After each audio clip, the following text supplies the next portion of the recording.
Las Torres Petronas de Malasia son las torres gemelas más altas del mundo. La construcción de estos gigantes de 450 metros rompió todas las barreras de la tecnología arquitectónica. El desarrollo del proyecto fue dramático y estuvo a punto de culminar en desastre. Hoy en día, se yerguen como el símbolo del orgullo y la modernidad de Malasia. Un país que antes nunca había construido un mega rascacielos.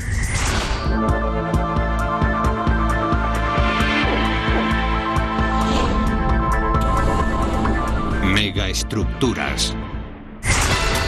Se construyeron para ser los edificios más altos de la Tierra, un par de torres gargantuélicas que dominan la silueta del cielo de la capital de Malasia, Kuala Lumpur. Las Torres Petronas. Las majestuosas Torres Petronas se elevan a una altura espectacular de 88 pisos y 450 metros, casi medio kilómetro.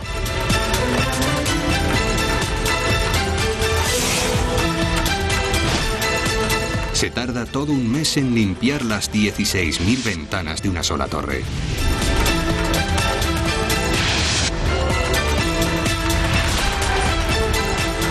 En su interior viven y trabajan 10.000 personas. Es una ciudad en el cielo.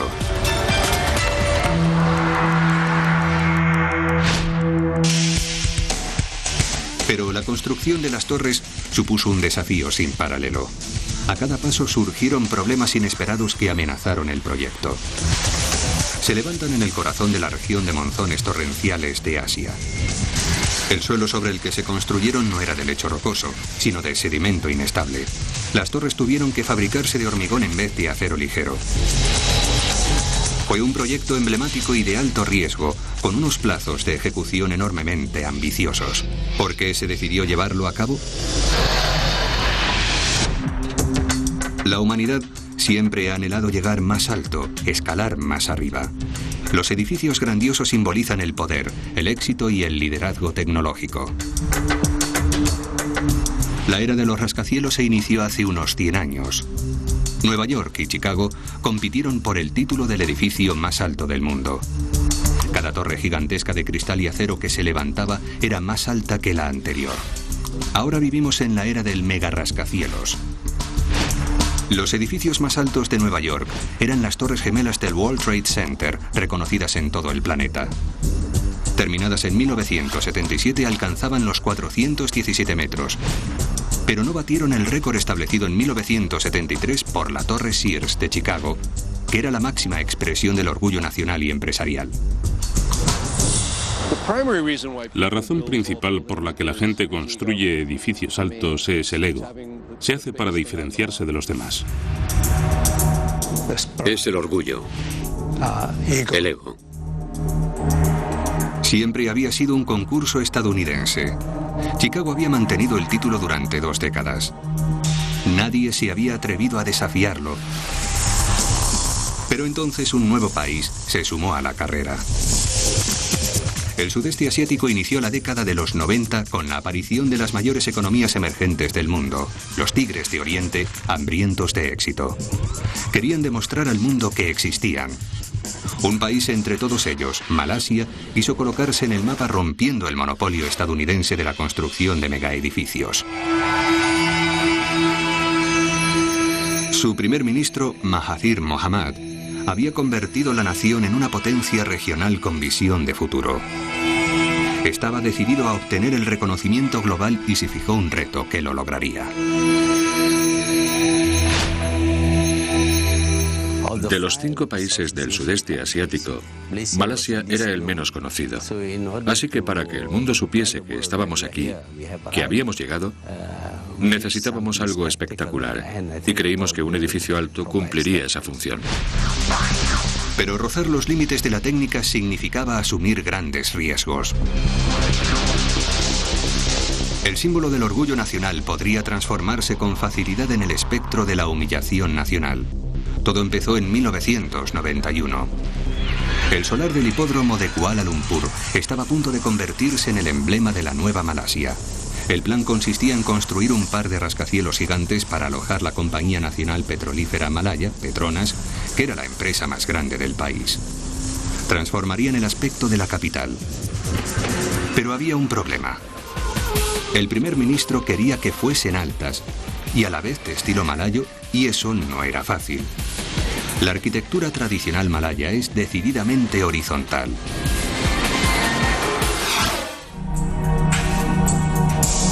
Cesar Pelli ya era uno de los mejores arquitectos del mundo, con cerca de medio siglo de experiencia en el diseño de rascacielos, pero sabía que este era diferente. Querían un edificio malayo. Eso era muy importante para ellos. Pero les pregunté lo que entendían por estilo malayo y no supieron responderme. Pronto descubrió que cuando decían malayo se referían a islámico, y que el arte islámico es tremendamente singular.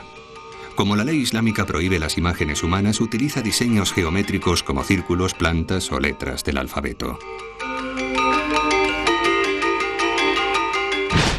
Creo que me leí todos los libros de arte islámico que se han publicado. Reunimos montones de ellos. Pero ¿cómo se traduce todo eso en un rascacielos? A Pelli se le ocurrió un diseño revolucionario en dos torres unidas a media altura por un puente que simbolizaba la puerta de la nueva Malasia, algo que nadie había intentado antes. Pelli viajó a Malasia para presentar su idea a las autoridades implicadas. Les encantó el concepto. Pero el primer ministro no le pareció lo suficientemente malayo. Pelli modificó su diseño una y otra vez, pero se lo volvieron a rechazar. Parecía que el proyecto estaba maldito antes incluso de llegar a la mesa de dibujo. Entonces se produjo un avance repentino por parte de una fuente inesperada. El propio primer ministro tomó cartas en el asunto. Intenté plasmar mis ideas sobre el papel para proporcionarle un aspecto más malayo. Su idea era un plano de superficie basado en dos estructuras cuadradas entrelazadas que en la simbología islámica representan el orden y la armonía. Por fin el primer ministro estaba contento, pero Cesar Pelli seguía teniendo un problema. El diseño no proporcionaba la superficie que se necesitaba. ¿Cómo podía satisfacer a la vez a la empresa y al primer ministro? La construcción de las Torres Petronas quedó paralizada en su fase de diseño. Al final, tras un proceso de 8 meses de negociaciones, el arquitecto Cesar Pelli presentó un proyecto que satisfizo a todo el mundo. Embelleció el plano de superficie con vieiras semicirculares que incrementaban el espacio sin afectar al simbolismo subyacente. Ya tenían los planos. Ahora solo faltaba materializarlos. El hombre al que se encomendó el mastodóntico desafío fue el ingeniero civil Charlie Thornton. Llevaba involucrado en el proyecto desde el principio y se había asegurado de que las ideas singulares de Pelli pudiesen hacerse realidad. Thornton es un especialista en rascacielos, el mejor de los mejores, y tuvo que hacer honor a su reputación. Thornton se dio cuenta de que si elevaban las torres 15 metros más, superarían a la Torre Sears, el edificio más alto del mundo. El primer ministro preguntó si sería el edificio más alto del mundo. Cesar Pelli le respondió que sí.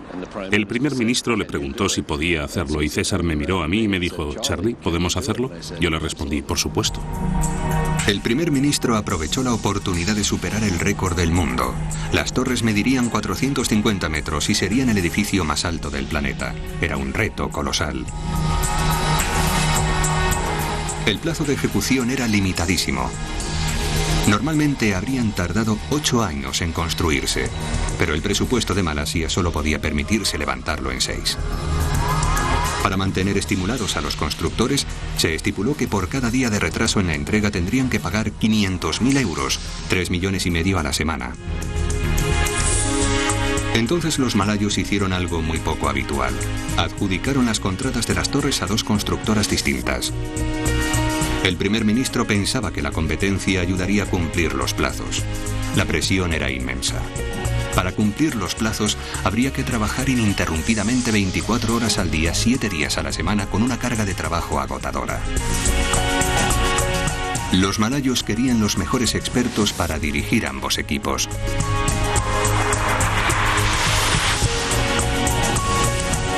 Y por primera y última vez, tomaron una decisión prudente en un proyecto lleno de altibajos.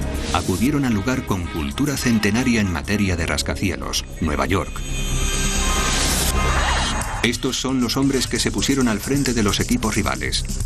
Ambos tenían una larga experiencia en construcción vertical, pero también tenían mucho que aprender sobre el estilo de trabajo malayo. El jefe de obra, Bob Pratt, estuvo a cargo de la Torre 1. Se corrió el rumor entre los ejecutivos de que se iba a llevar a cabo un megaproyecto y tendríamos que hacer las maletas y marcharnos a las selvas de Malasia para construir el edificio más alto del mundo. El rival de Pratt en la Torre 2 era el capataz John Dunsford. Estaba en Francia cuando recibió el encargo. Tienes que estar en Kuala Lumpur dentro de 2 días. Los dos hombres y sus familias se mudaron a Malasia para quedarse durante 6 años. El reloj presupuestario ya estaba contando el tiempo que les quedaba para terminar el proyecto. Pero se encontraron con que ni siquiera podían empezar.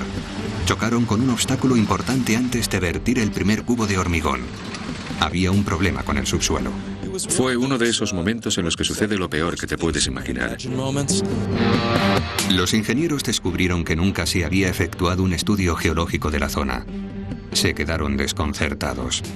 Necesitaban conocer con precisión la composición del subsuelo antes de empezar a trabajar.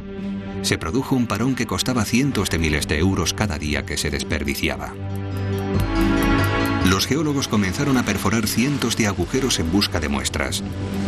Estaban buscando un lecho rocoso, algo sólido sobre lo que cimentar las enormes torres. Los resultados del estudio fueron desastrosos. Lo que descubrimos fue que no solo estábamos situados encima de piedra caliza descompuesta, sino que también al borde de un precipicio. En un lado del solar había piedra caliza sólida, pero el resto era roca blanda y quebradiza. Se hundiría bajo el enorme peso de 2 rascacielos de 88 pisos.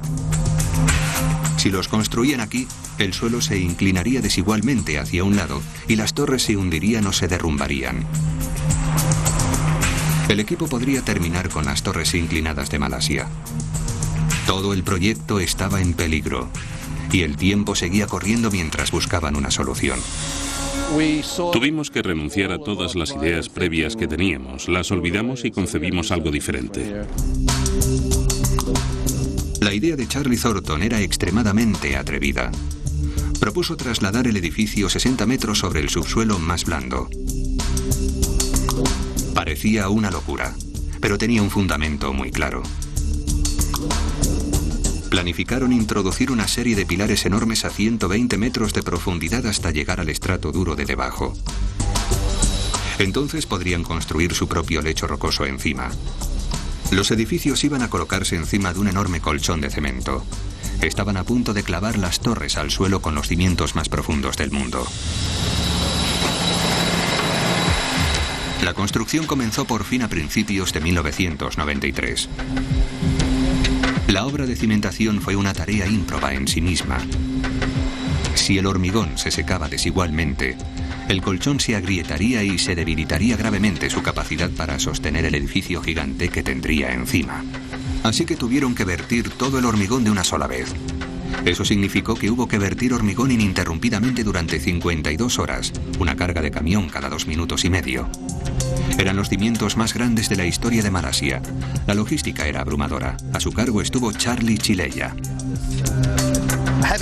Como nunca se había hecho antes, estábamos tan impresionados que nos pusimos a trabajar frenéticamente.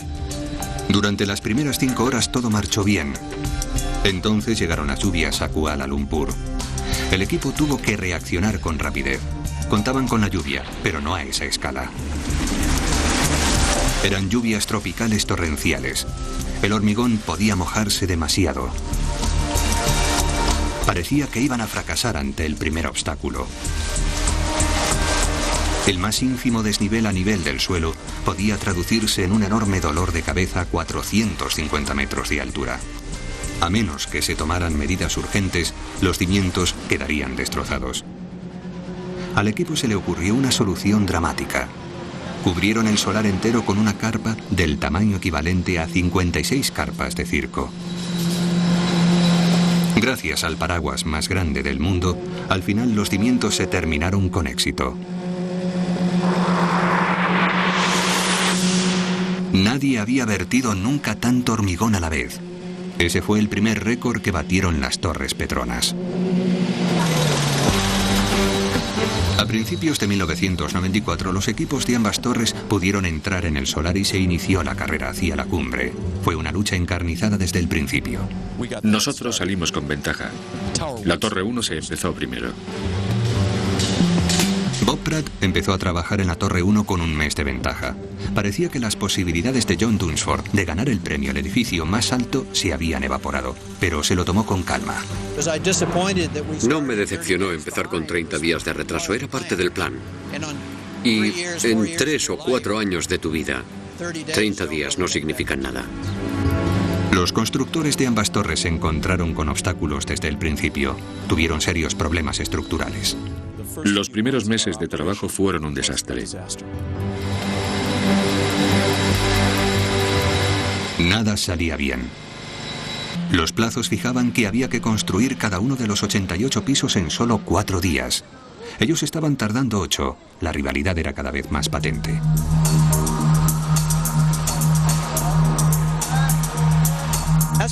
Fue cuando empezamos a ser conscientes del tiempo perdido frente a la otra torre. La diferencia estaba clara. La Torre 1 de Bob Pratt estaba ganando a la Torre 2 de John Dunsford. Avanzaban a buen ritmo y empezaron a sacarnos ventaja. Fue muy emocionante. Podías echarte atrás y ver cómo se alteraba la silueta del cielo de Malasia de una semana para otra. La velocidad era vital para poder cumplir con la fecha límite, pero el más mínimo error podría debilitar la estructura del edificio y arruinar el proyecto. El equipo se vio obligado a utilizar una nueva técnica de construcción, lo que elevaba aún más el riesgo de equivocaciones. Nadie había empleado antes ese método para levantar un mega rascacielos. Un rascacielos normal cuelga de un marco de acero construido con vigas que soportan el peso del edificio. El acero hizo posible que se construyeran los primeros rascacielos. Es extremadamente fuerte, pero a la vez ligeramente flexible, algo muy necesario para un edificio alto. Pero la industria de acero malaya no estaba muy desarrollada y si se importaba se dispararía el presupuesto. Lo que sí había en Malasia era enormes cantidades de hormigón. Era la única forma de construir las Petronas. No solo serían el edificio más alto del mundo, sino también el primero construido con un material que nunca se había utilizado a esa escala.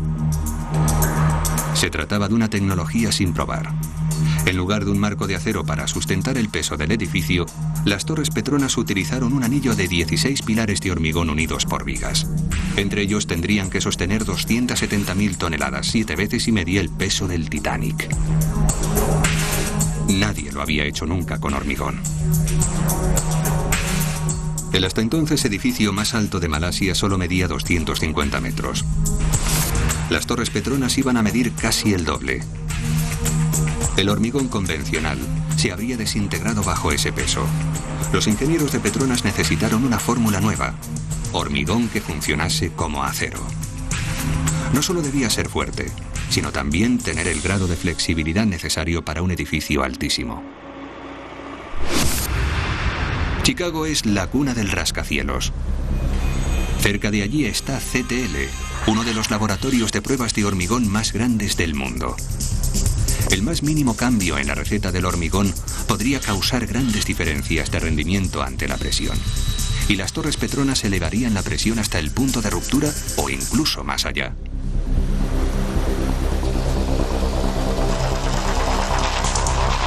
Y encima solo podían utilizar materiales que estuviesen disponibles en Malasia. Los ingredientes eran esenciales. Una pizca de más de algún material podría resultar desastrosa. En el laboratorio, los científicos llevaron a cabo pruebas con los ingredientes más básicos: grava, agua y cemento. Empezaron con la receta que conocían, utilizando materiales malayos en las mismas cantidades que se empleaban en Estados Unidos. Había llegado el momento de la verdad. El hormigón para Petronas tenía que resistir casi 10.000 kilos de presión, que equivalen a la señal de 600 en este marcador. Esta pequeña columna de hormigón tenía que resistir el peso equivalente a 20 camiones. La presión del peso era enorme. Una medición de 200 en el marcador ni siquiera sostendría un edificio de 20 pisos. Y una de 350 no sostendría ni la mitad de las Torres Petronas. Con eso no bastaba. Los magos del hormigón tuvieron que volver a la mesa de laboratorio. Rediseñaron la mezcla desde el principio. Hicieron algunos progresos, pero no lo suficientes para cumplir las exigencias del diseño de Petronas. Todo el proyecto dependía de la obtención de la mezcla adecuada.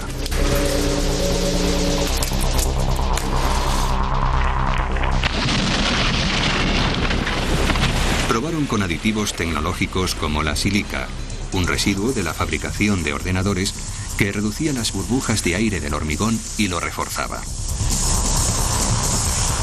Era su última esperanza. Al final tuvieron éxito. El equipo recibió la noticia con entusiasmo. Habían conseguido su material súper resistente e iban a necesitarlo porque las Torres Petronas de hormigón pesarían el doble que si fuesen de acero. Una vez resuelto el problema del hormigón, los equipos se volcaron de nuevo en la carrera contrarreloj.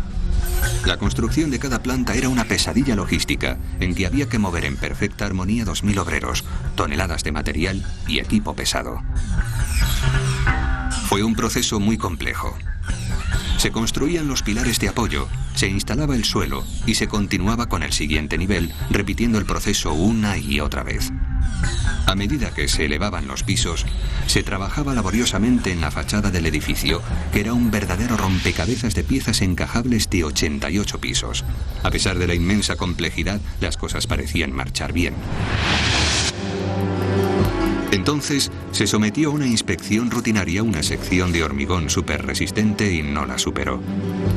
El hormigón que se estaba recibiendo no era lo bastante fuerte.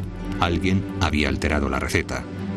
Pero la pregunta más acuciante era si ya se habría instalado en el edificio algunas de las piezas defectuosas. Se interrumpieron las obras. Si seguían adelante con el hormigón inadecuado, los resultados podrían ser desastrosos. Krish Krishnaswamy se encargó de la difícil labor de comprobar que el hormigón cumpliera todos sus requisitos. Si para ello tenían que demoler el edificio, los costes significarían la quiebra financiera. Se produjeron un montón de malentendidos y de discusiones. Las investigaciones resultaron esperanzadoras. El hormigón defectuoso no se había instalado más que en un piso.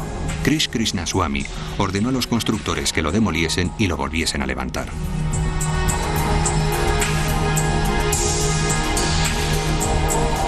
Fue un día muy estresante. Se habían salvado por los pelos. Si no se hubiera descubierto la pieza de hormigón defectuosa, los resultados habrían sido inimaginables. Se mejoraron las instalaciones de inspección. El hecho de que en la obra existieran 3 fábricas de hormigón dificultaba las inspecciones, pero con una sola fábrica no habría bastado para cubrir la demanda. A partir de entonces se inspeccionaron concienzudamente todas las piezas de hormigón antes de vertirse en las torres.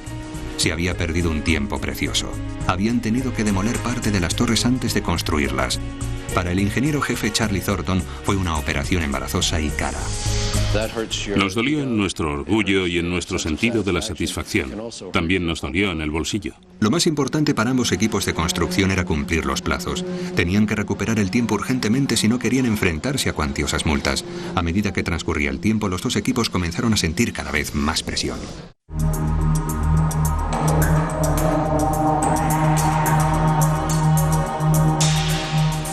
El nivel de estrés era elevadísimo. Cuando empezamos a trabajar, nos quedó claro que algunos de los métodos de trabajo que habíamos asumido no eran los correctos y que si seguíamos por ese camino no terminaríamos a tiempo. Pero los retrasos no se limitaron al hormigón defectuoso. El proceso de instalación del suelo también estaba provocando un atasco. La instalación del solado era la parte del proceso de construcción que más tiempo y mano de obra consumía. En un edificio normal malayo se tardaba unos 10 días por planta. Además, como el solado ayuda a estabilizar el conjunto del edificio, no se puede proceder con el piso siguiente hasta que sea terminado. Wong Ching-fung dirigió uno de los equipos de instaladores del suelo. Eran totalmente conscientes de que estaban retrasando la obra. Yo trabajaba en la Torre 2 y competíamos contra el constructor de la Torre 1.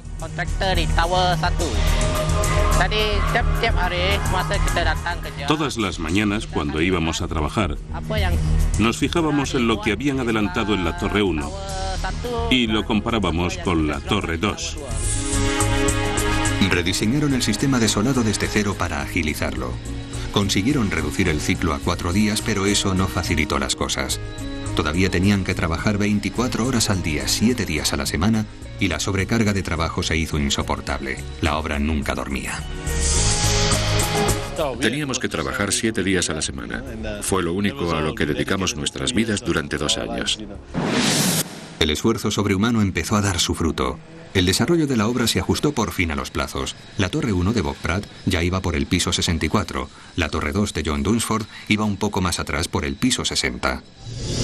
La competición alcanzó su punto álgido. Ya estaban a más de 300 metros de altura y dominaban a todos los demás edificios de la ciudad. El cansancio y el estrés causó algunos errores. La obra de las Torres Petronas era una de las más seguras del mundo, pero cuando se trabaja a 1/3 de kilómetro de altura, el más mínimo error puede ser fatal. A pesar de contar con las mejores medidas de seguridad, la altura era impresionante. Lo único que había entre los obreros y el inmenso vacío eran los frágiles andamios, los cascos y los cables de seguridad.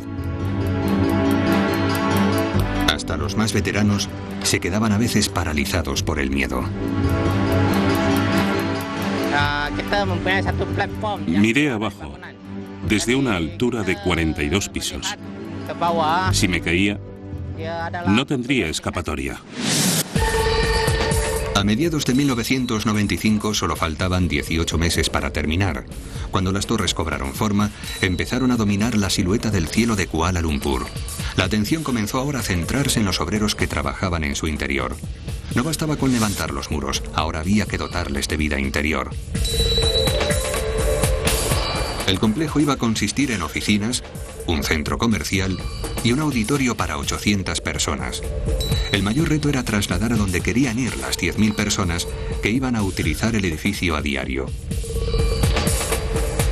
Los ascensores ocupan mucho espacio que a las esbeltas Torres Petronas no les sobraba. Si se instalasen equipamientos similares a los de la Torre Sears, ocuparían una proporción enorme de la superficie de planta de las Petronas. Había que encontrar una solución radicalmente distinta. Para resolver el problema acudieron a Otis, la empresa que inventó el ascensor. Decidieron instalar ascensores de alta velocidad, pero no querían que funcionasen tan rápido como les gustaría porque a los asiáticos no les gusta ir tan deprisa como a los estadounidenses. Y además necesitaban 4 veces más de espacio del que había disponible. Fue un verdadero quebradero de cabeza para los ingenieros. El movimiento de personas parecía el talón de Aquiles de las Torres Petronas. Entonces se les ocurrió una respuesta ingeniosamente sencilla. Utilizaron lo único que les sobraba a las Petronas: altura. Colocaron un ascensor encima de otro, ascensores de 2 pisos. Cuando la gente entraba en el edificio, elegía si quería ir a un piso par o impar. Para ir a un piso impar se quedaban en la planta baja y se subían al piso de abajo del ascensor. Para acceder a un piso par subían a la primera planta y se montaban en el piso de arriba del ascensor. Se instalaron 58 ascensores de 2 pisos para dar servicio a ambas torres. Y luego se dobló su capacidad mediante un sistema que empleaba 2 ascensores dobles en cada viaje. Un ascensor sin paradas trasladaba a los pasajeros a media altura, a lo que se llama la recepción del cielo. Y allí se cambiaban a otro ascensor local. En total nunca se tardaba más de 70 segundos en llegar a cualquier piso. Esta ingeniosa solución redujo a la mitad del espacio que ocupaban los ascensores.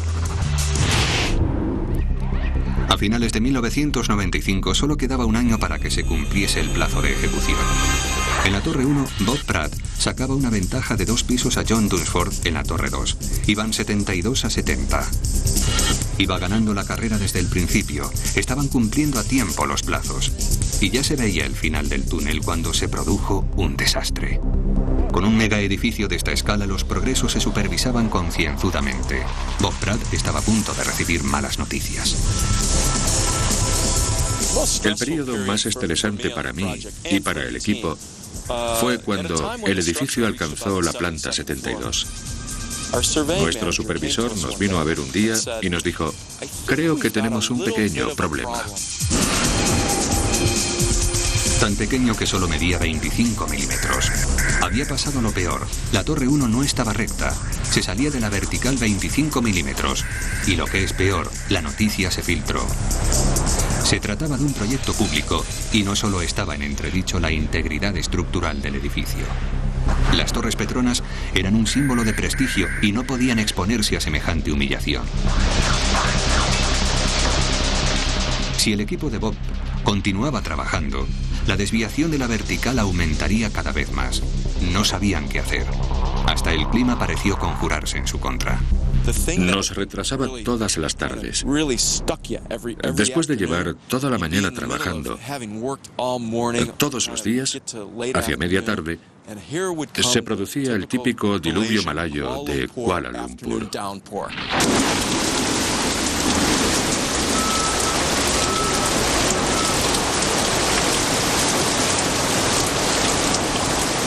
La gente corría a ponerse a cubierto y los obreros abandonaban la obra. No sabíamos qué hacer para solucionarlo ni cómo íbamos a terminar la torre. El equipo de la Torre 1 estaba a punto de sucumbir a la desesperación. No obstante, empezaron a corregir cuidadosamente el problema de enderezar el edificio hacia la vertical. Cada uno de los 16 pisos siguientes se construyó ligeramente inclinado hacia la vertical con una desviación apenas visible de 2 milímetros. Hubo que recalcular los planos. Fue un contratiempo que Bob Pratt no podía permitirse. Tenía a John Dunsford en los talones. La carrera estaba recalentándose a medida que llegaban al sprint final. La Torre 2 podía alcanzar a la Torre 1. La distancia se acortaba día a día. Podíamos comprobarla con los prismáticos.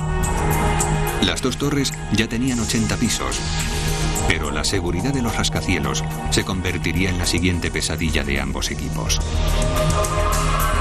Las Torres Petronas ya eran el edificio más alto de Asia, incluso inacabadas, y el símbolo del orgullo nacional de Malasia. Pero un suceso horrible que se produjo a 15.000 kilómetros de distancia convirtió su altura en una fuente de vulnerabilidad.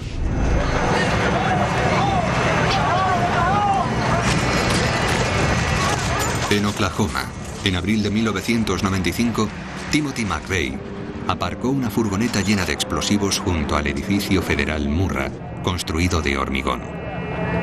La explosión puso al mundo en alerta frente al terrorismo. Se hizo evidente que todos los edificios públicos estaban indefensos frente a esa amenaza, especialmente los más prestigiosos como las Torres Petronas. El atentado de Oklahoma obligó a los constructores de las Petronas a volver a la mesa de dibujo. Tuvieron que replantear urgentemente las medidas de seguridad del edificio. El primer punto débil estaba justo debajo del edificio, donde una bomba podría causar los mayores daños. Originalmente las torres contaban con 3 niveles de aparcamiento subterráneo. Ahora la gente aparcaría debajo del centro comercial. Los sistemas de seguridad y de suministro se sacaron del edificio y se trasladaron a un lugar escondido en alguna parte de Kuala Lumpur. Pero todavía quedaban más malas noticias. El daño que se había producido en Oklahoma era muy superior al que se esperaba que podía producir una bomba casera. El fallo de uno de los pilares del edificio contiguo a la bomba hizo que se derrumbase toda la fachada. Las Petronas estaban construidas sobre pilares de hormigón similares. El equipo tenía que averiguar si sus enormes torres eran igual de vulnerables. Era un problema muy grave.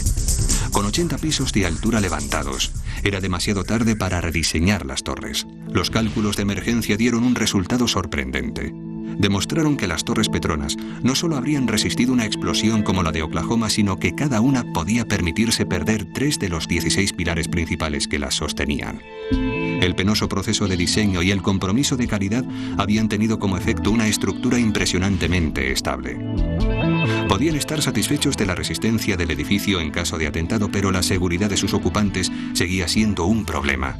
El fuego es la pesadilla que ronda a todos los diseñadores de edificios altos. Tenían que concebir un modo de evacuar a la gente rápido. Si no lo lograban, podría producirse un desastre. En 2003, en el centro de Chicago, Los trabajadores del edificio de la oficina del condado de Cook sabían que no tenían que utilizar los ascensores en caso de incendio. Pero no les sirvió de gran ayuda, porque la escalera de emergencia estaba llena de humo. Como no existía ruta de escape alternativa, fallecieron 6 personas.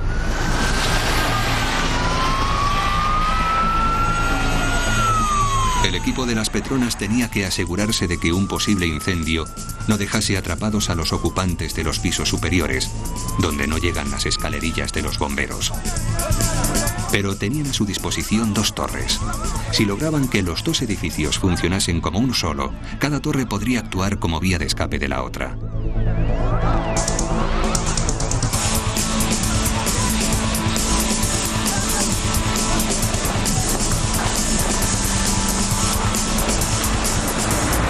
Pero había una distancia de 60 metros entre ambas. La solución fue la innovación más sorprendente del arquitecto Pelli. El puente sobre el cielo fue la parte más brillante de todo el diseño. El puente significaba que en caso de emergencia, la gente de una torre podía escapar por la otra. Partía por la mitad la necesidad de escaleras. En el pasado solo se habían construido puentes similares cerca del suelo. Era un concepto muy atrevido e innovador.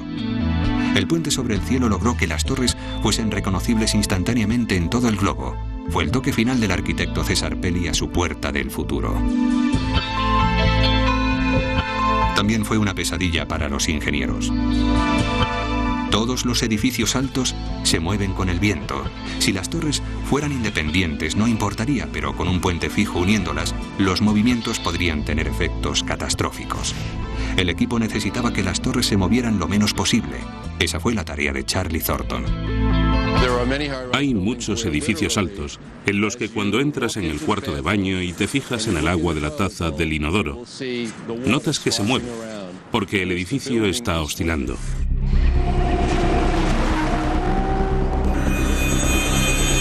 Las pruebas efectuadas en el túnel de viento demostraron que las Petronas iban a ser uno de los rascacielos más estables que se han construido. El uso de miles de toneladas de hormigón había causado graves quebraderos de cabeza respecto a su peso durante las fases de diseño y construcción, pero ahora ese mismo peso reducía significativamente la oscilación. Aún así, las torres se moverían algo y no podía hacerse nada para evitarlo. Pero se les ocurrió una solución ingeniosa. Unos soportes enormes permitirían que el puente se moviese libremente y a la vez lo mantendrían anclado firmemente entre ambas torres.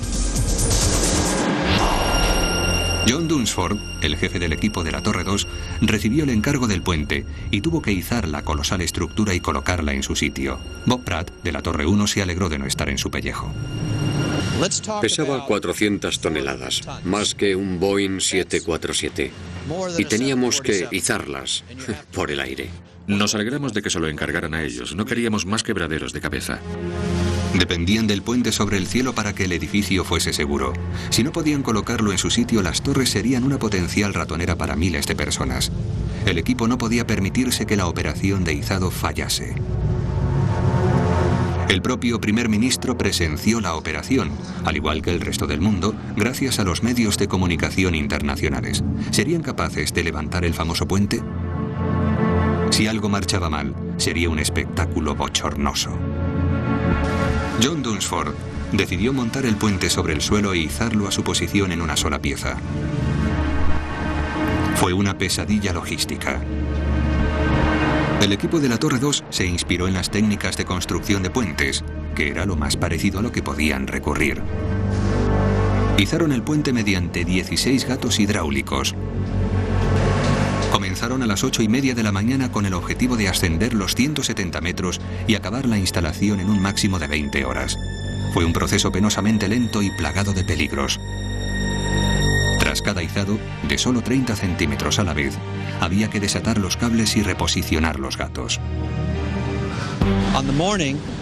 La mañana que íbamos a levantar el puente, acudieron las televisiones locales, todos los dignatarios y un montón de público. Cuando empezamos y subimos 30 centímetros el primer gato, todos se quedaron extasiados, preguntándose por qué no seguíamos. Creían que íbamos a izarlo del tirón. El equipo, a diferencia de la prensa, estaba entusiasmado con el proceso. Pero entonces sucedió lo inimaginable. En el intenso clima tropical de Kuala Lumpur es frecuente que se produzcan rayos. Ese día esperaban poder librarse de ellos. Todos los días anochece hacia las 7 de la tarde. Habíamos planeado acabar hacia las 8. Pero se produjo una tormenta y cayó un rayo.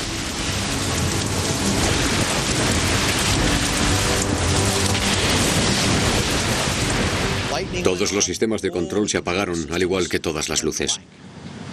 Nos quedamos colgados. No sabíamos qué hacer.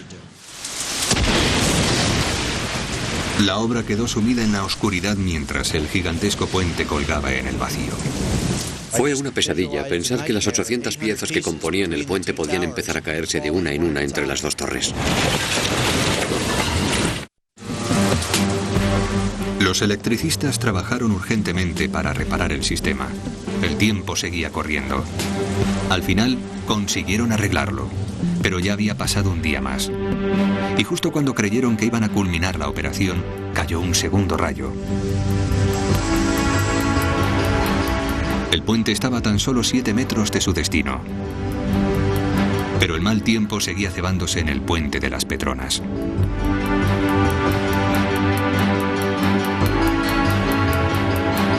Las grúas se quedaron atascadas 3 veces por culpa de los rayos. Y 3 veces se quemaron los circuitos de control. Las 20 horas previstas inicialmente se transformaron en 36 horas al borde del ataque de nervios. Estaban a punto de lograrlo, pero no lo conseguían. Al final, el mal tiempo les concedió un ansiado descanso. El puente alcanzó por fin su destino a 170 metros de altura. Había llegado el momento de la verdad. ¿Habrían efectuado bien los cálculos?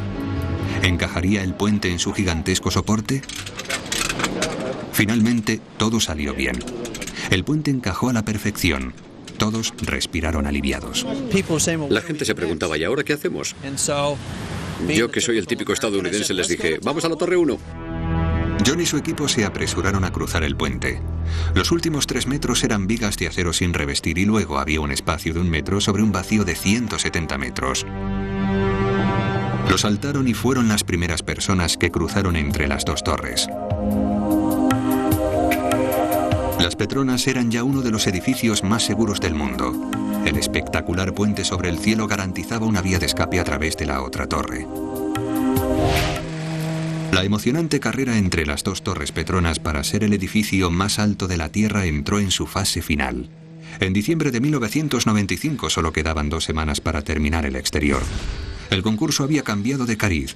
Desde el principio, John Dunsford iba retrasado con la Torre 2, pero ahora era Bob Pratt quien se encontraba en segundo lugar.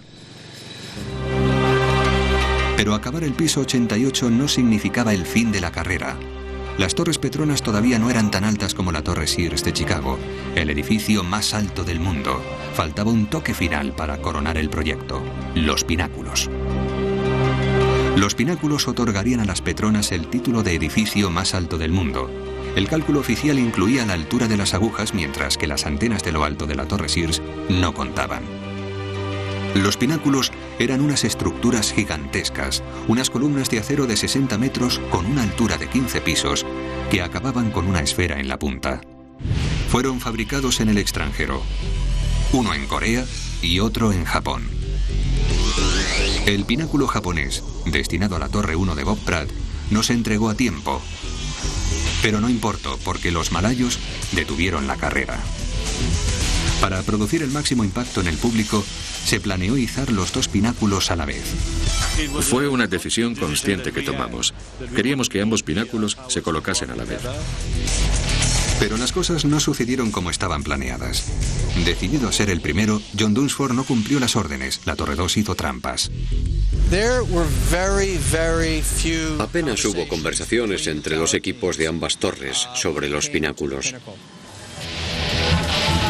Yo no le pregunté a Bob lo que iba a hacer él, ni le conté lo que iba a hacer yo.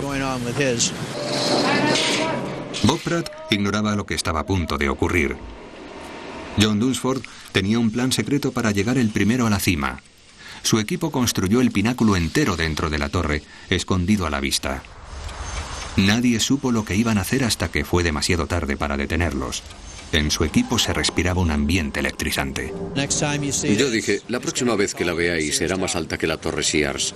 Volvimos a bajar y 45 minutos después ya era la más alta. Efectuaron el izado al amparo de la oscuridad. La Torre 2 se convirtió en el edificio más alto del mundo. Llamé a Bob y le dejé un mensaje. Le dije, hola Bob, solo quería decirte que son las 3 de la mañana. Y ya somos más altos que la Torre Sears. Tenemos el edificio más alto del mundo. Fue una gran victoria para la Torre 2. La Torre 1 celebró su terminación una semana después. El título de edificio más alto del mundo estaba en posesión de Kuala Lumpur.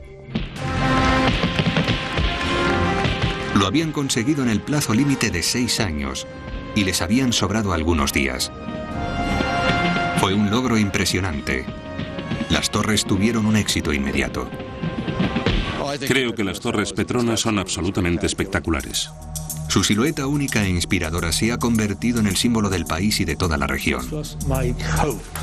Eso era lo que yo esperaba. Que las torres de Kuala Lumpur fuesen para Malasia, lo que la Torre Eiffel de París es para Francia. Tal y como soñaba el primer ministro, las torres colocaron a Malasia en el mapa irremisiblemente. Siempre que la gente vea el edificio, lo identificará con Malasia. Las Torres Petronas han superado los elementos más hostiles de la naturaleza y todo un catálogo de desafíos monumentales que podrían haber arruinado el proyecto. La gente que trabajó en ellas se enfrentó a la rivalidad y los conflictos con una valentía y un esfuerzo incansable. Los hombres y mujeres que contribuyeron a levantarlas nunca olvidarán lo que lograron. Los temores no se han desvanecido. Aunque se están construyendo nuevos edificios que desafiarán el título de las Petronas, los peligros de las estructuras superaltas se hacen más evidentes cada día. Los sucesos del 11 de septiembre cuestionaron la seguridad de este tipo de edificios emblemáticos. En la actualidad, parecen tan vulnerables como prestigiosos. Pero el futuro de las Torres Petronas como icono global está garantizado. Son unos edificios sin igual, tanto por fuera como por dentro. Los riesgos de 6 años de batallas han dado fruto. Las Torres Petronas han logrado convertirse en una megaestructura única y gloriosa.